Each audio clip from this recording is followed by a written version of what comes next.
The morning air was crisp as Michael jogged through the park, his breath making small clouds in the early light. At 38, he still kept up his running routine despite the chaos that came with raising his 10-year-old son Tyler alone. 3 years had passed since his wife's death, but some mornings the weight of being a single parent felt heavier than others. As Michael rounded the bend near the old oak trees, something caught his eye. A small figure was curled up on a park bench, covered with what looked like a thin jacket. He slowed his pace, concern replacing his runner's focus. In all his morning runs, he'd never seen anyone sleeping on these benches, especially not someone so small. "Hello?" Michael called softly, approaching with careful steps. No response came from the bundle on the bench. Drawing closer, he realized it was a child, a little girl with tangled brown hair, her face peaceful in sleep despite the uncomfortable wooden slats beneath her. Her clothes were worn and dirty, her small backpack serving as a makeshift pillow. Michael glanced around the empty park. No parent or guardian in sight. The early October chill cut through his running jacket, and he couldn't imagine how cold the little girl must be. "Hey there," he said, gently touching the bench near her shoulder, not wanting to frighten her. "Are you okay?" The girl's eyes fluttered open, large, brown, and instantly alert with a wariness no child should possess. She sat up quickly, scooting to the far end of the bench, her backpack clutched tight against her chest. "I'm not going to hurt you," Michael said, taking a step back to give her space. "I'm just worried about you out here alone." "Where are your parents?" The girl stared at him, saying nothing. She looked about 7, maybe 8 years old, with a heart-shaped face and uncombed hair that had once been neatly braided. "My name's Michael," he tried again. "I live nearby with my son. He's a bit older than you. What's your name?" After a long silence, she spoke in a small voice. "Lily." "Lily," Michael repeated with a smile. "That's a pretty name. Why are you sleeping on this bench, Lily? Are you lost?" She shook her head, her eyes darting past him toward the park entrance. "Are you waiting for someone?" Another head shake.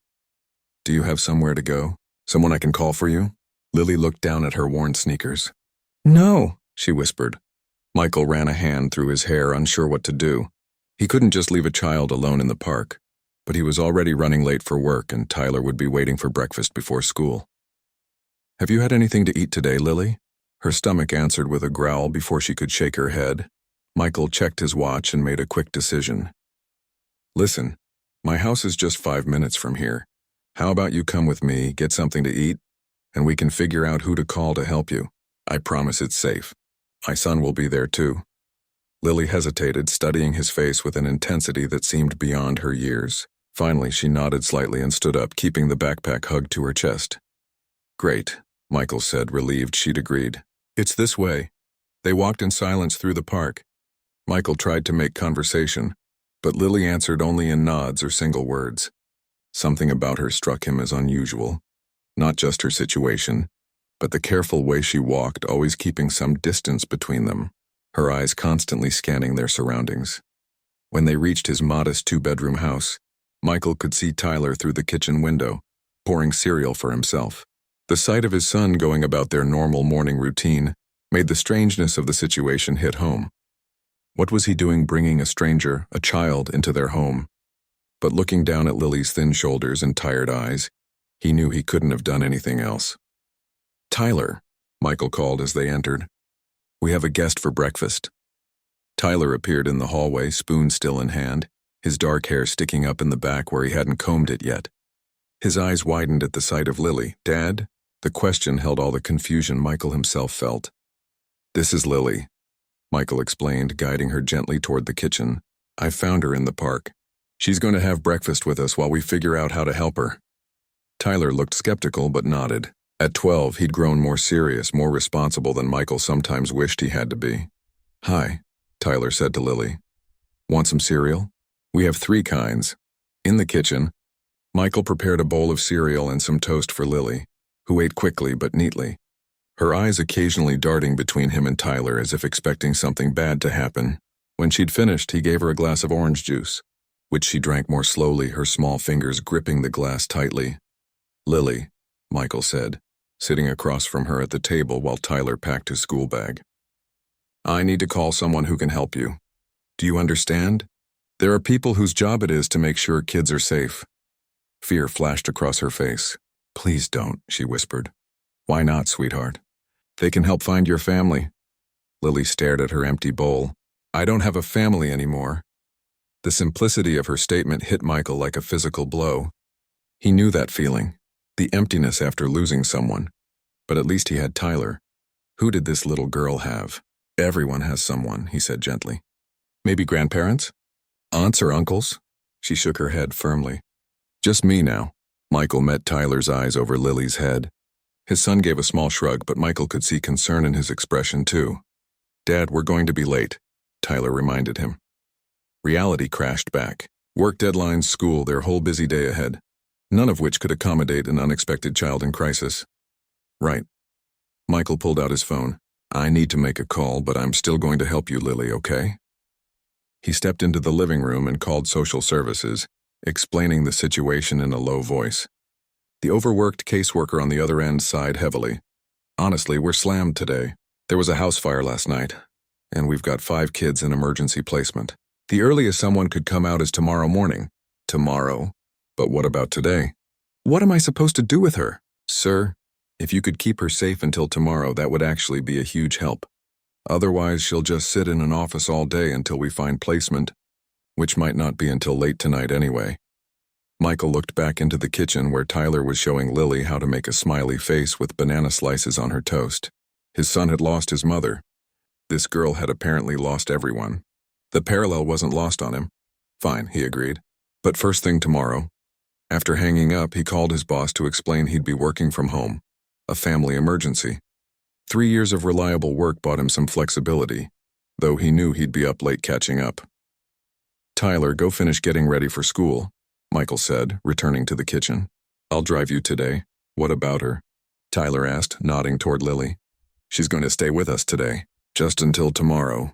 Tyler looked surprised but didn't argue, heading to brush his teeth. Michael knelt beside Lily's chair. "The people who help kids like you can't come until tomorrow. Would it be okay if you stayed here with me today? I'll work from home, and then we'll pick Tyler up from school later." Lily studied him with those 2 old eyes before nodding slowly. "Thank you for the food," she said softly. "You're welcome." Michael smiled, feeling a strange mix of worry and relief. "Do you want to take a bath? We can find you some clean clothes. Tyler has some old things that might fit." For the first time, a tiny smile appeared on Lily's face. "Yes, please." As Michael helped her find towels and showed her how the shower worked, he wondered about the story behind this mysterious little girl. Who was she really? And why did he feel such a strong need to protect her? What Michael didn't know was how much this chance encounter on a park bench would change all their lives forever. After dropping Tyler off at school, Michael returned home with Lily, who seemed slightly more relaxed after a warm shower and change into clean clothes. Tyler's old blue t-shirt hung like a dress on her small frame, and the sweatpants had to be rolled up several times at the ankles, but at least they were clean. "I have to do some work on my computer," Michael explained, setting up his laptop at the kitchen table. "But you can watch TV if you want, or there are some books on the shelf over there." Lily nodded but didn't move toward either option. Instead, she hovered near Michael, watching him curiously. "What work do you do?" she asked, her voice still quiet but steadier than before. "I'm a construction manager," he answered, surprised by her interest. "I help make sure buildings get built properly and safely." "Like houses?" "Sometimes houses, but mostly bigger buildings. Offices, schools, things like that." Lily nodded thoughtfully. She started, then stopped herself. "I saw a big building being built once. The workers wore yellow hats." "Hard hats," Michael corrected gently. "Very important for safety." He pulled out a chair next to him. "You can sit here if you want. I have some paper and colored pencils in that drawer if you'd like to draw." Lily retrieved the art supplies and settled beside him, her legs dangling from the chair. As Michael answered emails and reviewed project timelines, she drew quietly, occasionally glancing up at him as if to make sure he was still there. About an hour into his work, Michael noticed Lily had drawn several detailed pictures. Not the typical scribbles of a 7-year-old, but careful renderings of a house with a garden, a family of stick figures, and a surprisingly good drawing of a dog. "These are really good, Lily," he said, genuinely impressed. "You're quite the artist." A small smile touched her lips before disappearing again. "Thank you," she whispered. "Is this your house?" he asked, pointing to the drawing. The smile vanished completely. She shook her head and quickly turned the paper over. Are you hungry again? It's nearly lunchtime, Michael offered, changing the subject. Lily nodded, relief evident in her expression. As Michael made sandwiches, he noticed something odd. While he was cutting the crusts off the bread, a habit from making Tyler's lunches, Lily had quietly gotten up and was peering into the refrigerator. Need something else? He asked. She jumped, looking guilty. No, she said quickly, closing the door. But a moment later, when she thought he wasn't looking, Michael saw her slip an apple and a granola bar into the pocket of her oversized sweatpants. He pretended not to notice, but the behavior struck him as strange. Why would she take food when he'd just offered her lunch? It reminded him of something he'd seen in a documentary about children from unstable homes, hoarding food out of fear they wouldn't get their next meal. During lunch, Michael tried again to learn more about her. Lily, can you tell me a little about yourself? How old are you? 7, she answered between bites of sandwich. And where did you live before? Before you were at the park? She looked down at her plate. Different places. With your family? Lily took a sip of water, avoiding his eyes. Sometimes. What about school? Do you go to school? At this, she perked up slightly. I was in 2nd grade. I like school. I'm good at reading. I bet you are, Michael said with an encouraging smile. What's your favorite book? Charlotte's Web, she answered promptly. And Harry Potter. I've read the first 3 Harry Potter books. Michael raised his eyebrows, impressed. Those seemed like advanced books for a 7-year-old. Wow, those are big books for someone your age. Lily shrugged. Words are easy. After lunch, Michael needed to make some work calls. He set Lily up in the living room with some of Tyler's old books, apologizing that they didn't have anything more suited to her interests. To his surprise, she selected a National Geographic Kids Encyclopedia and settled on the couch with it, flipping through the pages with genuine interest. Between calls, Michael checked on her. She'd moved from the encyclopedia to a science book about space that Tyler had gotten from the library. She was completely absorbed, her small finger tracing under the words as she read about black holes and galaxies. Something about this little girl didn't quite add up. Her reading level, her vocabulary, her detailed drawings, they all seemed advanced for her age. And there was that wariness in her eyes, the way she flinched at sudden movements, the food she'd hidden in her pockets. Throughout the afternoon, Michael noticed other peculiarities. When the phone rang, Lily jumped and tensed until the call ended. When he accidentally dropped a pan while getting dinner ready, she immediately crouched down, hands over her head, before catching herself and pretending to tie her shoe. She asked permission to use the bathroom, and when he told her she didn't need to ask, she looked confused. When it was time to pick up Tyler from school, Lily became anxious again. Will I have to stay here alone? She asked, her voice tight with worry. No, you'll come with me, Michael assured her. It's just a quick drive. In the car, she sat quietly in the back seat, staring out the window with such intensity that Michael wondered what she was looking for, or what she was afraid of seeing. Tyler was surprised to see Lily still with them, but greeted her with a friendly nod. Hey again. Did you have an okay day with my dad? Lily nodded.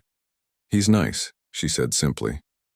Tyler shot Michael a questioning look, silently asking how long their visitor would be staying. Just until tomorrow morning, Michael explained as they drove home. Remember how Mom used to say we should help people when we can? At the mention of his mother, Tyler's expression softened. Yeah, I remember. Back at home, Tyler showed Lily his video game console. Want to play Mario Kart? He offered. Lily looked uncertainly at the controller Tyler held out to her. I don't know how. Never played before? It's easy, I'll teach you. To Michael's surprise, Tyler spent the next hour patiently showing Lily how to play, encouraging her when she drove off the track and cheering when she finally completed a lap. It was the most animated he'd seen his son in weeks, and watching them, something warm and bittersweet tugged at his heart. Tyler had always wanted a sibling, something that hadn't happened before his mother's illness took her away. While preparing dinner, Michael received a text from his neighbor, Mrs. Chen, asking if everything was okay since his car had been home all day. He briefly explained the situation, and she immediately offered to bring over some children's clothes that her granddaughter had outgrown. I don't know how long she'll be with us, Michael texted back. Just until tomorrow. Still, the poor dear could use something that fits, Mrs. Chen replied.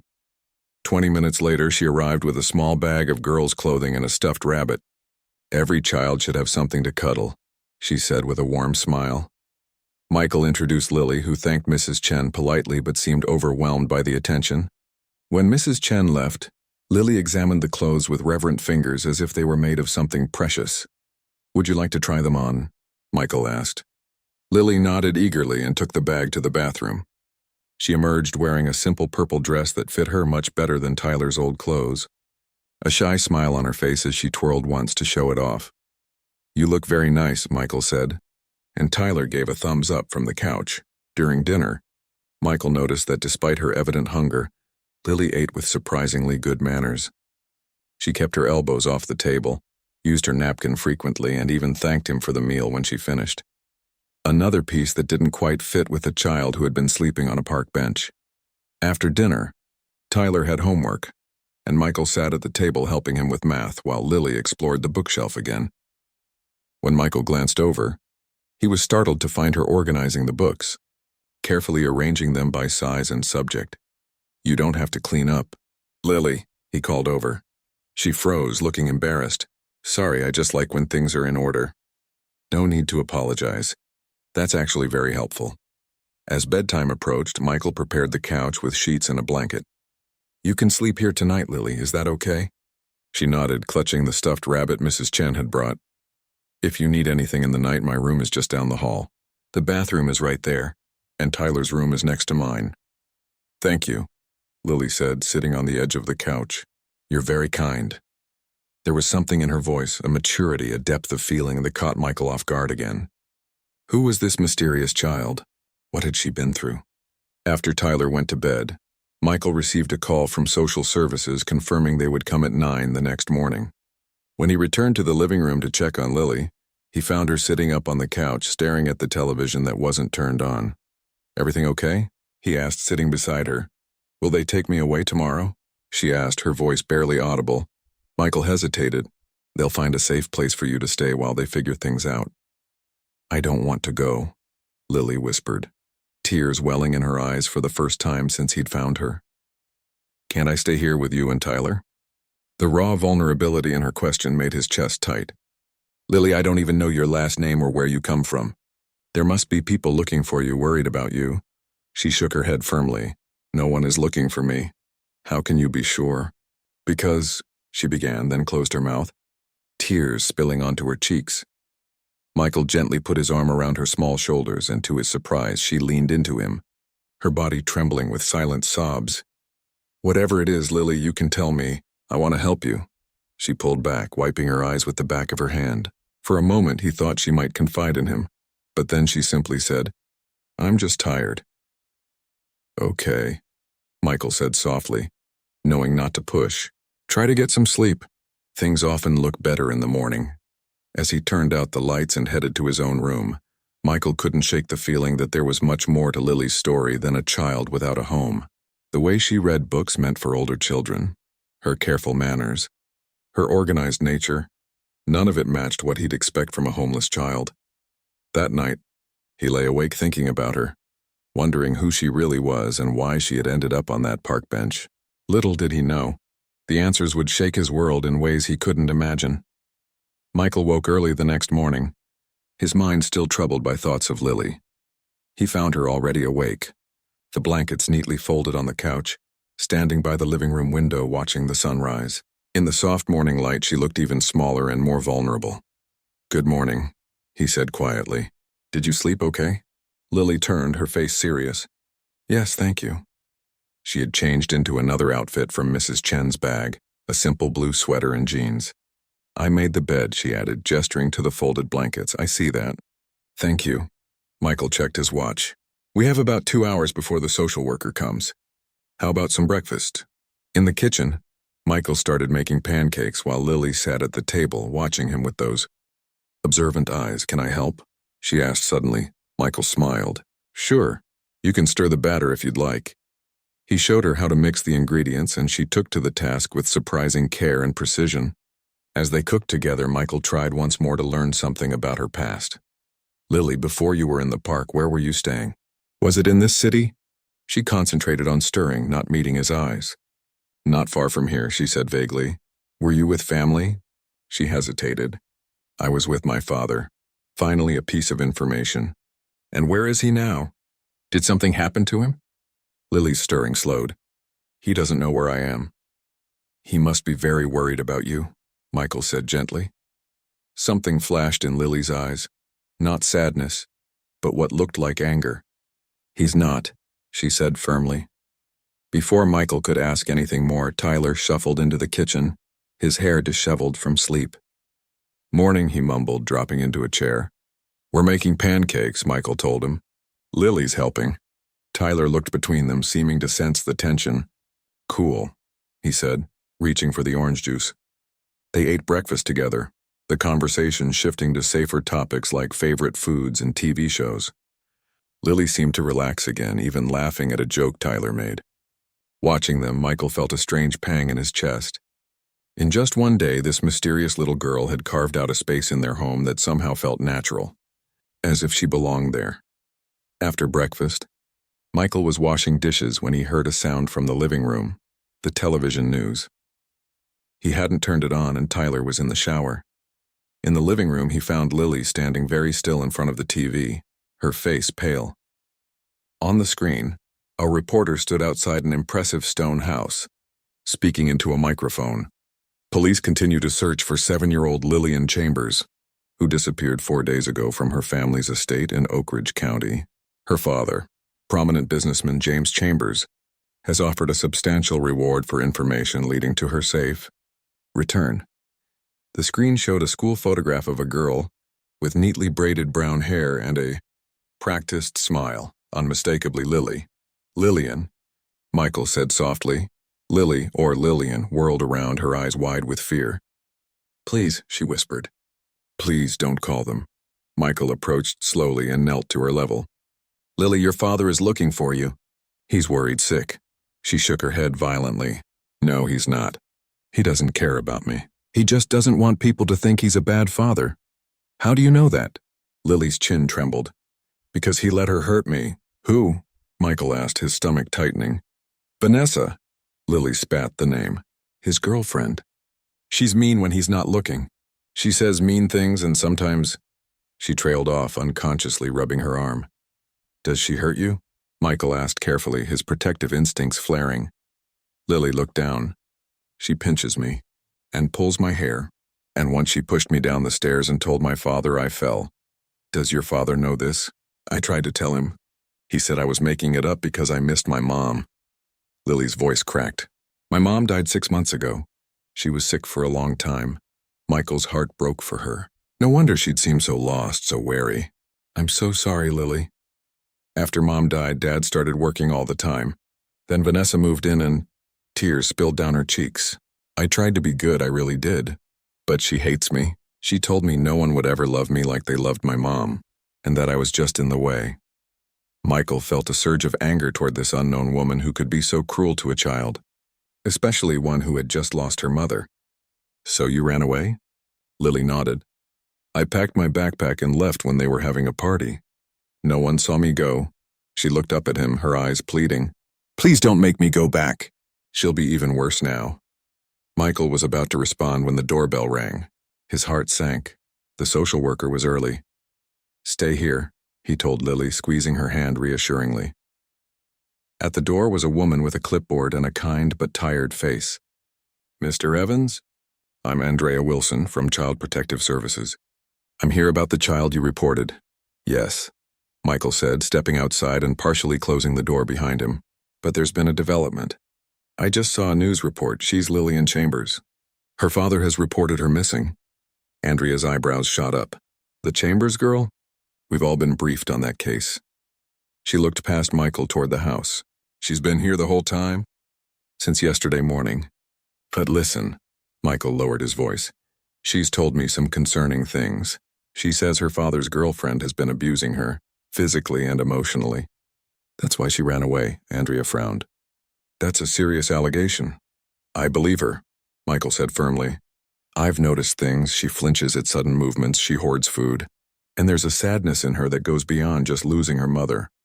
I understand your concern, Mr. Evans, but I need to follow protocol. James Chambers is her legal guardian, and there's an active missing persons case. I need to contact the authorities immediately. Of course, Michael agreed reluctantly. But please make sure her claims are investigated properly. She's terrified of going back. Andrea nodded. I'll personally make sure her allegations are taken seriously. Can I speak with her now? When they went inside, Lily was sitting on the couch with Tyler beside her, his hand awkwardly patting her shoulder as she cried. Michael's heart swelled with pride at his son's attempt to comfort her.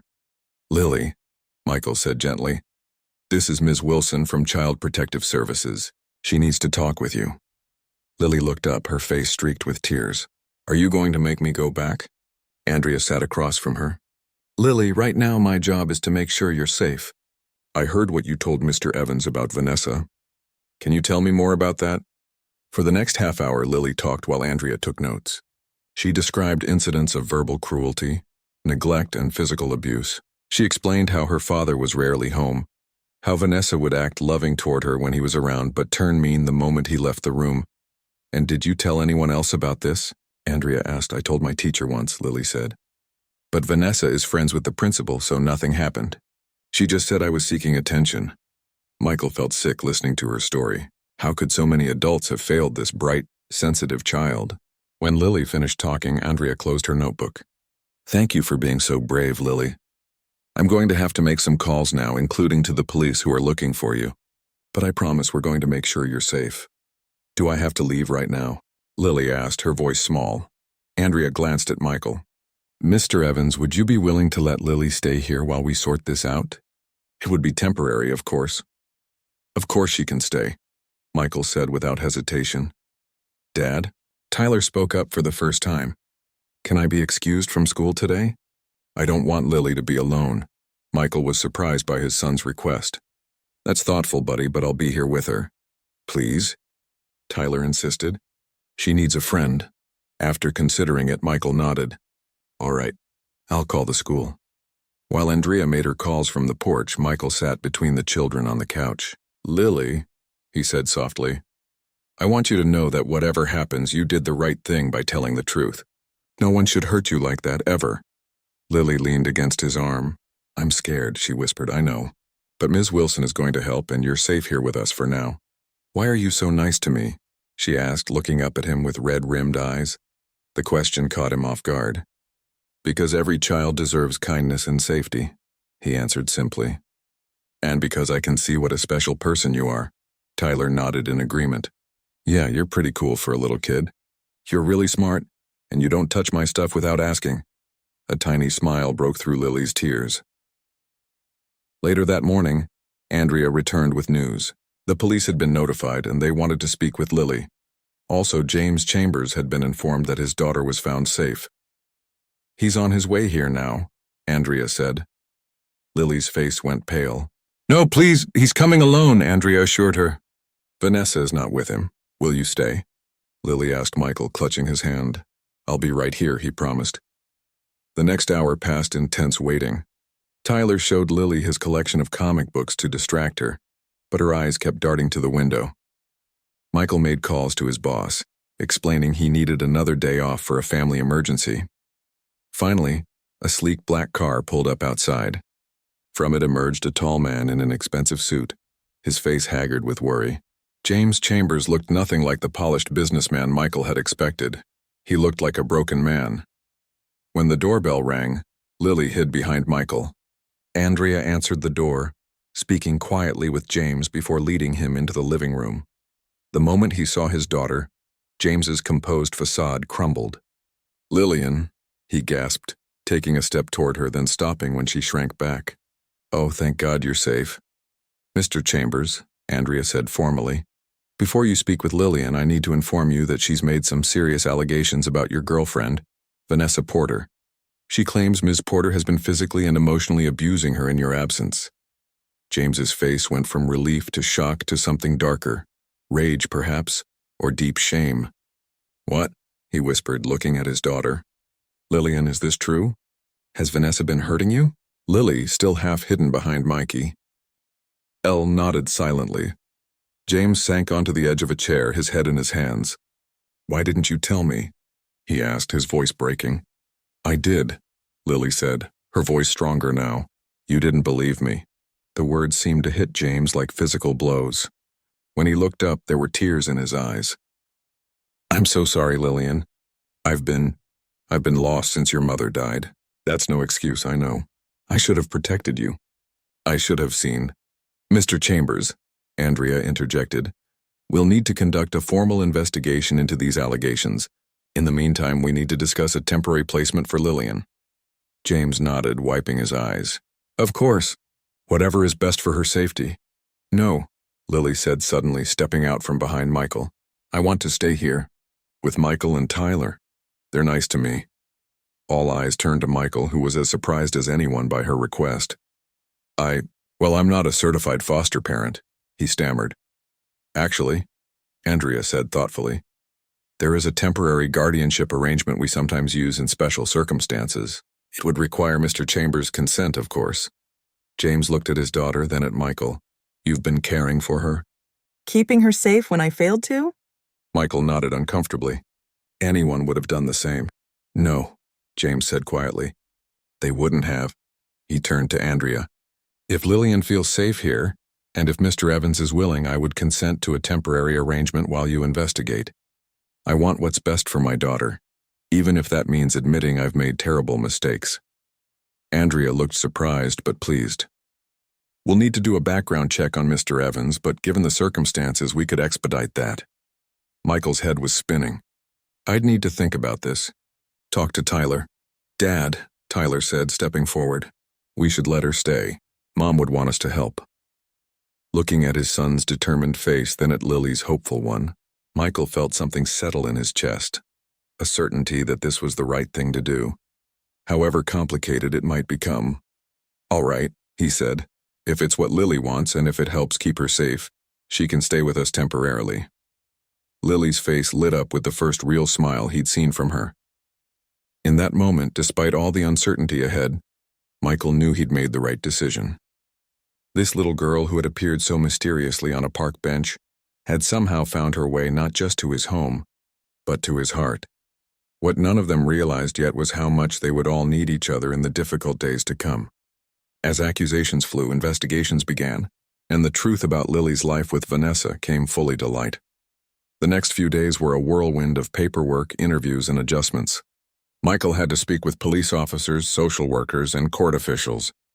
He underwent a rapid background check, and his home was inspected to ensure it was suitable for a child.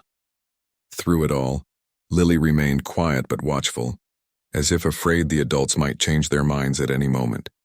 James Chambers had been cooperative, even humble, a stark contrast to the powerful businessman portrayed in the media.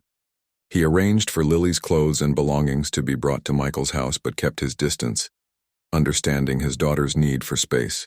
The investigation into Vanessa's alleged abuse was ongoing, with police interviewing staff from the Chambers estate and Lily's teachers. By the end of the week, Michael found himself in an unfamiliar situation, temporary guardian to a traumatized 7-year-old girl from a wealthy family. His modest home now contained stuffed animals, girls' clothing, and a stack of books that James had sent over, classics that Lily apparently loved. On Friday afternoon, Michael sat at the kitchen table filling out forms to enroll Lily in Tyler's school when the doorbell rang. Tyler, who had appointed himself Lily's unofficial protector, immediately appeared from his room. "I'll get it," he said, glancing at Lily, who was reading on the couch. Michael followed him to the door. Outside stood James Chambers, looking considerably less polished than when they'd first met. He wore jeans and a simple sweater, his hair slightly messy with dark circles under his eyes. "Mr. Evans," he said, extending his hand. "I hope I'm not intruding. I just wanted to check on Lillian and speak with you if possible." Michael shook his hand. "Of course. Please come in." He turned to Tyler. "Can you stay with Lily in the living room while I talk to Mr. Chambers?" Tyler nodded seriously, returning to Lily's side. Michael led James to the kitchen, offering him a cup of coffee, which he accepted gratefully. "How is she?" James asked, his voice low. "She's doing okay," Michael answered honestly. "She's quiet most of the time, but she's sleeping better. The nightmares seem to be less frequent." James nodded, his eyes pained. "The investigation is progressing. They've interviewed our housekeeper who apparently witnessed Vanessa being rough with Lillian, but was afraid to speak up because Vanessa threatened her job. He stared into his coffee cup. How could I have been so blind? Michael wasn't sure how to respond. Part of him wanted to condemn this man for his negligence, but another part recognized the genuine remorse in his eyes. Grief does strange things to people, Michael finally said. After my wife died, there were days I barely noticed what was happening around me. James looked up. Your wife? Cancer 3 years ago, Michael explained briefly. Tyler was 9. Understanding passed between the men, the shared experience of losing a spouse, of trying to parent through grief. Still, James said, that's no excuse for what I allowed to happen, Vanessa. She seemed so perfect, so understanding of what I was going through. She was always so loving with Lillian when I was around. His voice hardened. It was all an act. The police found texts on her phone to a friend, complaining about having to deal with the brat and how she was just waiting until we were married so she could ship her off to boarding school. Michael felt sick. That's horrible. I've ended things with her, obviously, James continued. She's not allowed near the house. The police have enough evidence to charge her with child endangerment at minimum. He ran a hand through his hair. I keep thinking about what might have happened if Lillian hadn't been brave enough to run away. If she hadn't found someone like you. She found us by chance, Michael said. I just happened to be jogging through that park. I don't believe in coincidences like that, James replied. Whatever brought her to you, I'm grateful. He hesitated. I was hoping I might see her today. Just for a few minutes. I understand if she doesn't want to. Michael nodded. I can ask her, but I won't push it. When Michael returned to the living room, he found Tyler showing Lily how to build a structure with his old building blocks. They had created quite an impressive tower together. Lily, Michael said gently, your father is here. He'd like to see you for a few minutes. It's completely up to you if you want to talk to him or not. Lily froze, her hand holding a red block in midair. Is Vanessa with him? No, just him. And he can leave any time you want. She set the block down carefully, considering. Okay, she said finally. But can Tyler stay too? Michael glanced at his son, who nodded firmly. Of course, James entered the living room cautiously. When Lily saw him, she didn't run to him, but she didn't hide either. She simply watched him with those observant eyes of hers. Hello, Lillian, James said softly, taking a seat in the armchair across from the children. You look well. I'm okay, she answered. Michael and Tyler are nice to me. I'm glad, James said, his voice thick with emotion. I've missed you. Lily tilted her head, studying him. Really? Yes, really. I know I haven't been a good father lately. I've been lost in my own sadness. James leaned forward, his hands clasped together. But that's no excuse. I should have protected you. I should have believed you when you told me about Vanessa. You always took her side, Lily said, a flicker of hurt crossing her face. I know, and I was wrong. So wrong. James's voice broke. I'm so sorry, Lillian. I hope someday you can forgive me. Tyler, sitting beside Lily, spoke up unexpectedly. My dad says sometimes adults make mistakes too, even when they love their kids. James looked surprised, then grateful. Your dad is a wise man, Tyler. Lily was quiet for a long moment. Finally, she asked, Is Vanessa gone for good? Yes, James said firmly. She will never be in our home again. She'll never hurt you again. What happens now? Lily asked. James glanced at Michael, then back to his daughter. For now, if it's okay with you, you'll stay here with Mr. Evans and Tyler while some people make sure our home is safe for you. I'm talking with someone, a counselor, to help me be a better father. And when you're ready, maybe we can start spending some time together again. Just us. Lily considered this, then nodded slowly. I'd like that someday. Relief washed over James's face. Thank you, sweetheart. The visit continued for about 20 minutes. James asked Lily about the books she'd been reading and told her about the changes he was making at home. He mentioned that her cat, a detail Michael hadn't known about, missed her terribly. Whiskers sleeps on your bed every night, James said, and for the first time Lily smiled at her father. Can you bring a picture of him? She asked. Of course, I'll bring it next time if I can visit again. Lily nodded. That would be okay. When it was time for James to leave, he stood awkwardly, clearly wanting to hug his daughter but unsure if she would welcome it. Lily solved the dilemma by stepping forward and giving him a quick, Stiff hug before retreating back to Tyler's side. "Thank you," James whispered, his eyes wet. Then to Michael, "Could I speak with you outside for a moment?" On the porch, James composed himself before speaking. "Thank you for facilitating that. It means more than I can express." "She's a remarkable child," Michael said, "resilient and bright." "Just like her mother," James replied softly. Then he reached into his jacket and pulled out an envelope. "I wanted to give you this, for Lillian's expenses." Michael was about to refuse when he realized how that might appear to James, as if caring for Lily was a burden. He accepted the envelope with a nod. "Thank you. I'll make sure it's used for whatever she needs." "There's something else," James said, looking uncomfortable. "The media has gotten wind that Lillian's been found. They don't know the details yet, but they're circling. I've hired security to keep them away from my property, but they might find their way here once they figure out where she's staying." Michael hadn't considered this aspect of the situation. "What should we do?" "I've spoken to my lawyers. They're preparing a statement that simply says Lillian is safe and requests privacy. No mention of the abuse allegations or her current living arrangement." James hesitated. "But if reporters approach you or the children, you're under no obligation to speak to them." "I understand," Michael said. "I'll keep an eye out and make sure the kids know not to talk to strangers." James nodded gratefully. "I've also arranged for a security consultant to assess your home. Just basic measures to ensure privacy and safety, if that's acceptable to you." Michael thought of Lily and Tyler, of their well-being and security. Yes, that makes sense. After James left, Michael found the children back at their building project, the tower now even taller. "Everything okay?" Tyler asked, surprising Michael again with his perceptiveness. "Yes, everything's fine," Michael assured him, joining them on the floor. "Your tower looks amazing." "It was Lily's idea to add the bridge," Tyler said, pointing to a span between two structures. "Very creative," Michael smiled. "How are you feeling, Lily? After seeing your dad?" Lily placed another block carefully on the tower. "Okay, I guess." "He seemed different, sad." "He misses you," Michael said simply. "Do you think he's really sorry?" she asked, looking up at him with those serious eyes. Michael considered his answer carefully. "I think he is. People can make terrible mistakes, especially when they're grieving, but that doesn't excuse what happened to you. The important thing is that he's trying to change and make things right." Lily nodded thoughtfully. "Tyler told me about your wife."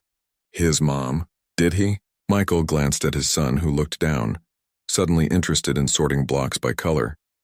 "He said she was really nice and made the best cookies and read stories in funny voices." Lily continued, "And that you were really sad when she died, but you never stopped taking care of him." The simple observation, coming from this precocious child, struck Michael deeply. He reached out and gently squeezed Tyler's shoulder. "That's true. No matter how sad I was, being Tyler's dad was still the most important job I had. My dad forgot that part," Lily said matter-of-factly. "About being a dad being the most important job.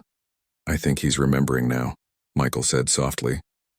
That evening, after the children were in bed, Lily in the small guest room they'd hurriedly prepared for her, and Tyler in his own room, Michael sat alone in the kitchen.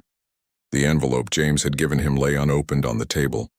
Finally, he opened it and was shocked to find a check for an amount that exceeded his monthly salary. Attached was a note. "For Lillian's care and anything else she needs. There will be more each month for as long as she stays with you. I can never repay what you've done for my daughter, but please accept this with my deepest gratitude." James Michael stared at the check, feeling conflicted. He hadn't taken Lillian for money, and part of him felt uncomfortable accepting such a large sum. But another part recognized that this would help provide for her needs and even allow him to take more time off work, to be with both children during this transition. As he pondered this, his phone buzzed with a text from Andrea Wilson, the social worker. "Judge approved temporary guardianship for 90 days. Full hearing in 2 weeks. Investigation progressing well. Vanessa Porter being questioned by police tomorrow. How is Elle adjusting?" Michael texted back that Lily was doing well, settling into a routine with them. He mentioned James's visit and how it had gone better than expected. Andrea responded, "Good sign. Healing will take time for both of them. You're doing a wonderful job, Mr. Evans." Michael set down his phone and looked around his kitchen, Just days ago, it had been just him and Tyler, their quiet routine established over years.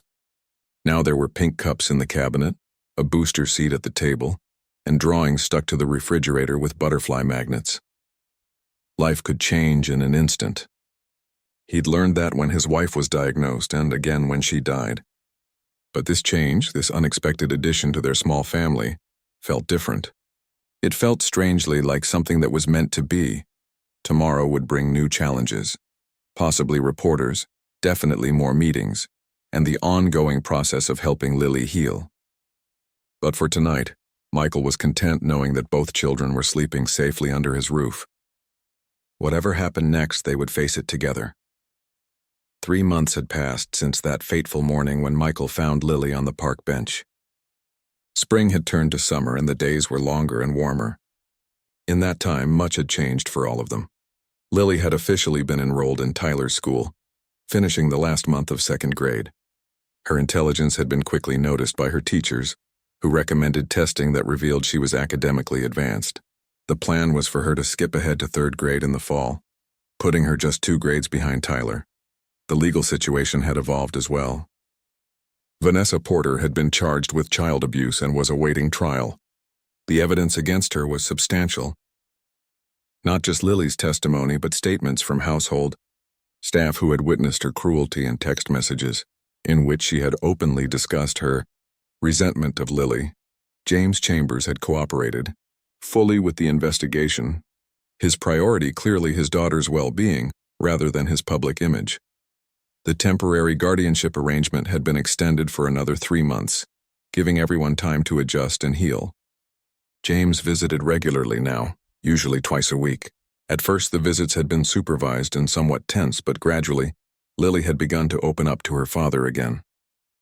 Recently, she had even started spending occasional afternoons at her old home, reconnecting with her cat Whiskers and showing James how to play the video games Tyler had taught her. Today was a special day, a small gathering at the Chambers estate to celebrate Lily's 8th birthday.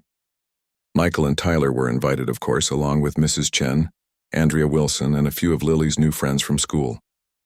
It was the first time Michael and Tyler would see where Lily had lived before coming into their lives. "Do you think his house is like a mansion?"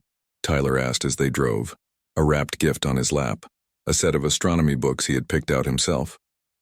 "Probably pretty big," Michael answered, turning onto a tree-lined drive that wound through impressive grounds. "Whoa," Tyler breathed as the house came into view. A large stone residence that, while not quite a mansion, was certainly grand compared to their modest home. James was waiting for them at the front door, dressed casually in khakis and a polo shirt. "Welcome," he said warmly, shaking Michael's hand and giving Tyler a friendly pat on the shoulder. "Lillian is in the garden with her friends. They're having a scavenger hunt." They followed James through the house, which was elegant but less formal than Michael had expected. Family photos lined the walls, many featuring a beautiful woman who must have been Lily's mother. There was a warmth to the place that surprised Michael, given what he knew of Lily's recent experiences here. In the garden, Lily was laughing with 3 other children as they searched behind bushes and under garden furniture for hidden clues. When she spotted Michael and Tyler, her face lit up and she ran over, throwing her arms around Michael's waist. "You're here. Did you see the cake? Dad let me help design it. It has stars and planets like the ones in Tyler's books. Can't wait to see it." Michael smiled, still amazed by the transformation in this once solemn child. The Lily before him now was animated and joyful, her eyes bright with excitement. "Come on, Tyler," she urged, grabbing his hand. "You can be on my team for the scavenger hunt."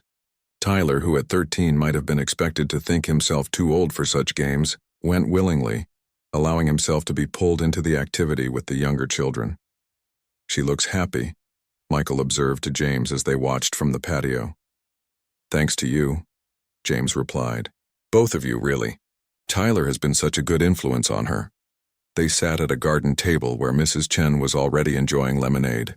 The older woman had become something of a grandmother figure to Lily, often watching her when Michael needed to work late. "How are things going with the new arrangement?" Mrs. Chen asked James. "Lily seems more comfortable with the transitions now." James nodded. "Much better. Having a consistent schedule helps, knowing when she'll be with Michael and when she'll be here." He turned to Michael. The therapist says her progress has been remarkable. She credits the stability you've provided. Michael watched as Lily showed Tyler something she'd found beneath a garden statue. She's an amazing kid, resilient in ways I can hardly imagine. The party continued through the afternoon with games, cake, and presents. Lily moved between her two worlds with ease, sometimes the proper daughter of James Chambers, helping to serve cake and thank guests for gifts. Sometimes Tyler's playful honorary sister, whispering jokes and planning mischief. As the party wound down and other guests departed, James asked the three of them to join him in his study. It was a comfortable room lined with books featuring a large desk and several leather chairs. I wanted to speak with you all together, James began, suddenly seeming nervous. As you know, the extended guardianship period will be ending in a few weeks. Michael felt a pang in his chest. He and Tyler had grown so accustomed to having Lily in their lives that the thought of her leaving permanently was painful, but he had always known this arrangement was temporary, a bridge to help Lily and her father heal their relationship. Lillian, James said, turning to his daughter who sat between Michael and Tyler on a small sofa. I've been thinking a lot about what would be best for you. For your happiness and well-being. Lily tensed slightly. Am I coming home for good? That's what I want to discuss, James said carefully. These past months, watching you with Michael and Tyler, seeing how happy you are spending time in both homes, it's made me realize something important. What? Lily asked, her voice small. That family isn't just about who you're born to, but about who loves you and makes you feel safe. James leaned forward. I love you more than anything, Lillian. You're my daughter, and nothing will ever change that. But I've also seen how Michael and Tyler have become family to you too.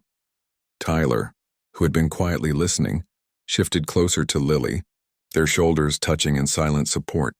So, James continued, I've discussed this with my lawyers and with Ms. Wilson, and if everyone agrees, I'd like to propose a different kind of arrangement, a shared custody agreement.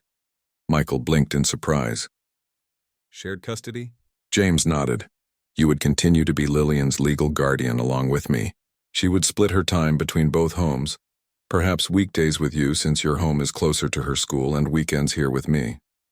Special occasions and holidays we could work out together. But, Michael hesitated, isn't that unusual? We're not related.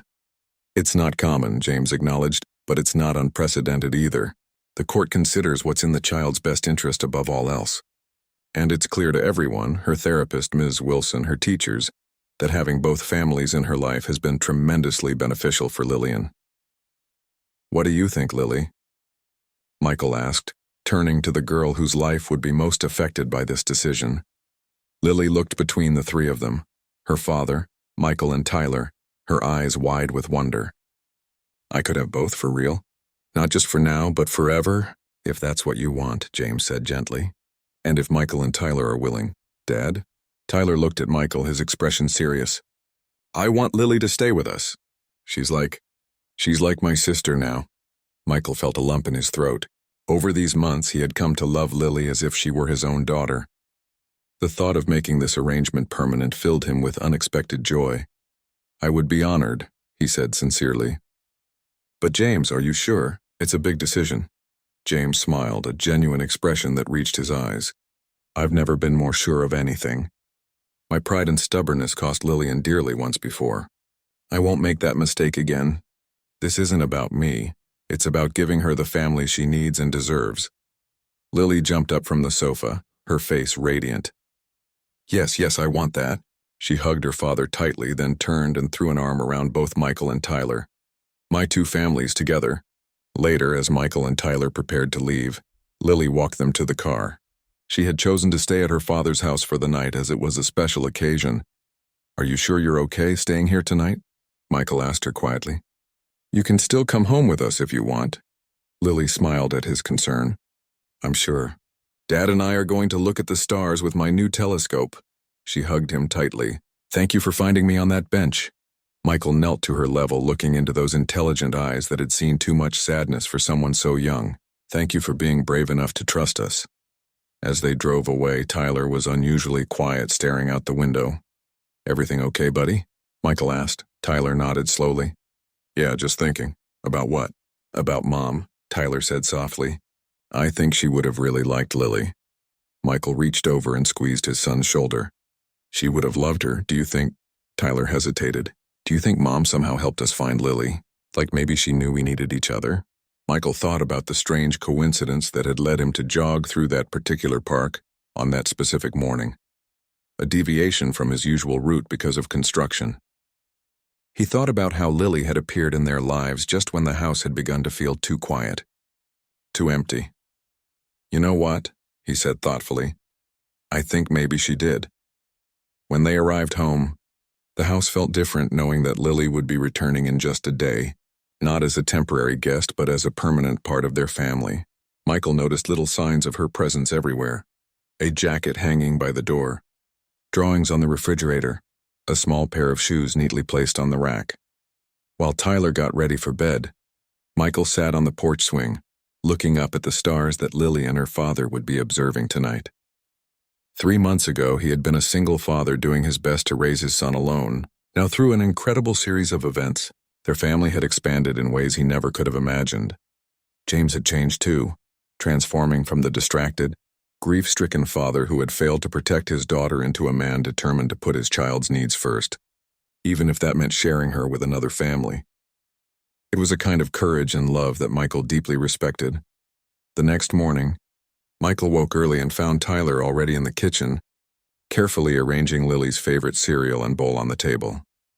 She's not coming back until this afternoon. You know, Michael said with a smile. Tyler shrugged, a little embarrassed. I know. Just getting things ready. Michael leaned against the counter, watching his son with pride. You've been amazing through all of this. Taking Lily under your wing, being patient with her. I know it hasn't always been easy sharing your space and your dad. It was weird at first, Tyler admitted. But now, I don't know. It feels right having her here. Later that day, James's car pulled into their driveway. Lily bounded out, carrying her backpack and a small telescope, her face eager as she ran up the front steps. I'm back, she called as she burst through the door. Tyler, come see what Dad got me. Tyler appeared from his room, trying to look cool but unable to hide his pleased grin. Let me guess, another book about space? Better.